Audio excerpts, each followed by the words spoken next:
similar to how a dentist runs its operation, just having like every 6 to 12 months a general checkup where you can just go in and any problems that you might have had over the year, or even if you think that you don't have any problems, there are just little things that can be tested and then from that identified if there is any problems, and then you can go from there. But basically just linking the 111 service and your GP together, because linking them together, a lot of people have used the 111 service and for a number of different reasons haven't been able to go into the surgery and see a GP about it. Therefore their problems just stayed as it is. But linking it together, I think it will help to deal with these problems a bit more effectively. So our big idea ended up being the NHS needs to develop an outreach service that acts more like an overseas development agency than a centralised professional health bureaucracy, and that it should be looking to build the knowledge and confidence within communities and their networks, and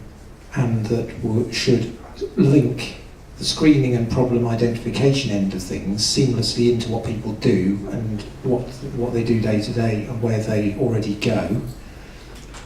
so that it becomes something that within communities people look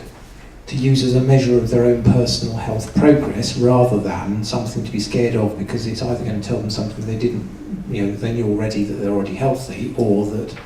they didn't really want to hear because it tells them they're ill and they'd rather not know. That was the main link through the screening stuff, and then the other things that really need to do to make it work is connect into community assets so that you genuinely do get a spreading of responsibility between the GPs and their local communities in a shared responsibility and challenge to get people's health better, and that it should have an emphasis on empowering communities to shape and contribute to their own health plans and to think about them as being health plans rather than options for treatment. So we need to empower communities to create a context for transforming services.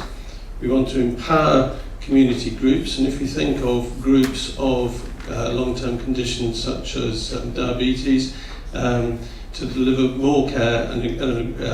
for groups rather than as well as individuals. But when you think of the explosion of, say, type 2 diabetes in the future, it isn't going to be possible to do everything just on a one-to-one basis.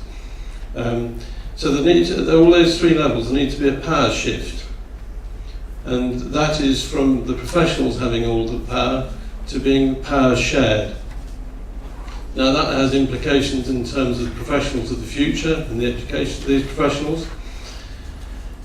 But the professionals need to change first.